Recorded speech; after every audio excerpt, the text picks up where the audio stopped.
It's hard to believe it's been nearly 10 years since the release of the Clone Wars movie, which of course introduced us to the character of Ahsoka Tano. What's also hard to believe, considering that I am a huge fan of Ahsoka these days, is how much I hated everything about her after seeing that movie for the first time. In fact, I remember walking out of the theater that day and grumbling about how ridiculous it was that Anakin had a Padawan between episode 2 and 3, and that he had one who was so utterly annoying. I remember dreading the thought of the upcoming Clone Wars series, which I was afraid was going to turn into The Adventures of Sky Guy and Snips.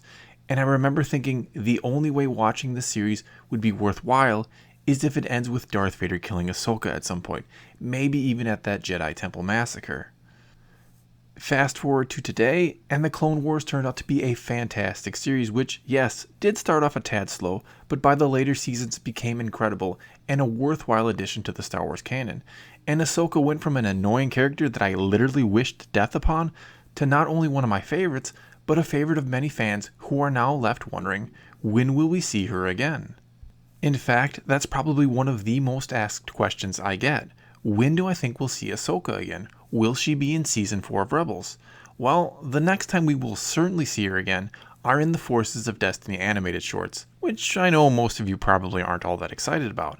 As for Season 4 of Rebels, I'd be surprised if we see her in there, I really would.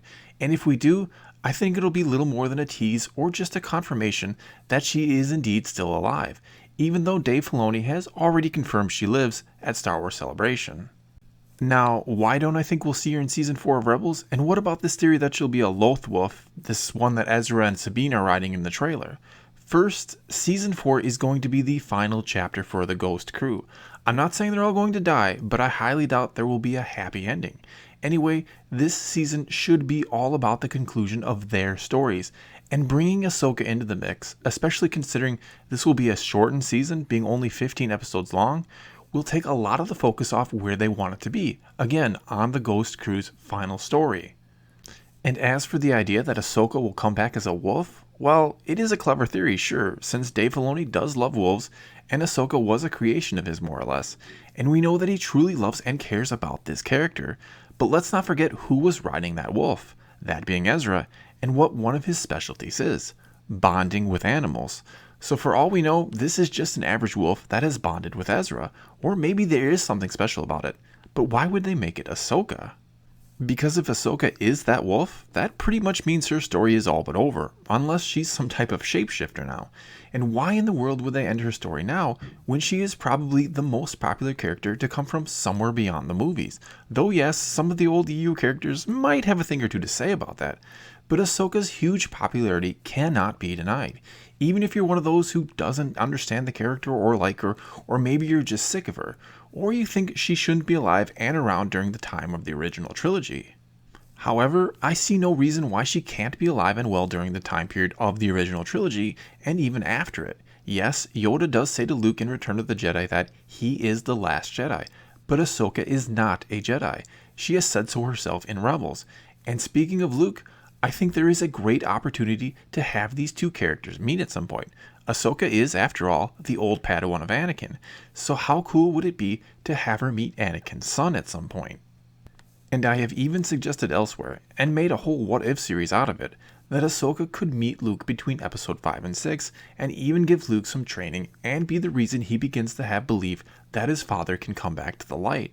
And I know there are some out there that hate that idea, and as a huge fan of Luke, I do kind of get that. Yet at the same time, where did that belief come from? What happened between Empire Strikes Back and Return of the Jedi to change Luke's mind about his father, the guy that cut off his hand and offered to let him rule the galaxy at his side after all? Now, I have also suggested that Ahsoka could meet Luke after the events of Return of the Jedi, which some may find less controversial. And to be honest with you, I'd actually be surprised if this doesn't happen. And where would it happen? Well, probably in the next animated series that almost certainly will be set after Return of the Jedi, and very likely will feature Ahsoka as one of its main characters. And I think she'll be in there for a couple of reasons, one of which being it'll be interesting to see a story about who Ahsoka really is, free of the shadow of Anakin or Vader. And what I mean by that is, with Anakin gone, her story can truly center around becoming who or what she was meant to be, We won't be watching her story unfold knowing that, eventually, one way or the other, she is going to have a confrontation with Anakin. That's all over and done with now. Sure, there is a possibility Anakin's Force Ghost could visit her, and that's a cool thought, but she will be free to choose her own path and destiny, and maybe that path will be to help Luke start to rebuild the Jedi Order. Maybe if Anakin's Force Ghost does visit her, he'll even ask her to do this very thing, though I suppose that doesn't entirely free her from his shadow. Another reason why I think Ahsoka's story is far from over and why she will be in the next animated series is because she is the best female role model right now in Star Wars, especially for younger girls. And I know some of you will say, well, what about Leia or even Rey? Well, what puts Ahsoka ahead of them is the woman behind the voice, that being Ashley Eckstein, and the way she has embraced the character of Ahsoka and is such a passionate fan not only of Star Wars, but of all things geek, and encouraging the younger generation of girls not to be afraid to embrace these things. And although Leia is the original strong female character, and I dare say made an entire generation of kids, both boys and girls, believe that a woman could be as tough and badass as any guy, the woman behind that character is no longer with us. And don't hate me for saying this, because Carrie Fisher was truly a unique and amazing woman, but she wasn't exactly a role model.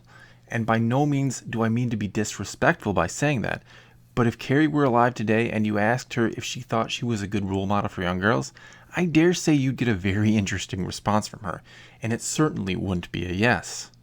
As for Daisy Ridley, who of course plays Rey, well, she also can be a great role model. But when the sequel trilogy is over with, she will no doubt move on to other projects, while Ashley Eckstein will likely still be immersed in all things Star Wars and geek, thanks to her love and passion for the character, and in no small part because of the fact that she produces the Her Universe clothing line. So when you think about it, with such a great and vested ambassador for Star Wars behind the character, why in the world would Disney and Lucasfilm kill off Ahsoka now? There's also still a lot of money to be made off this character, which is something that certainly will factor into their decision made about her future. So taking all of that into account, wouldn't it make much more sense to go all in on this character and feature her in another animated show, and then maybe even get her into an anthology movie in the near future? And I'm not saying she'd be the star of that movie. She isn't that well known beyond the core fandom, at least not yet. But this would be yet another way to introduce people to what has, in my opinion, become one of the most interesting and well-developed characters in all of Star Wars.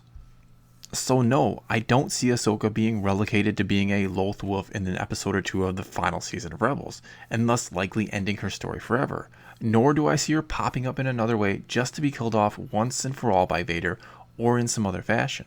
She deserves better than that.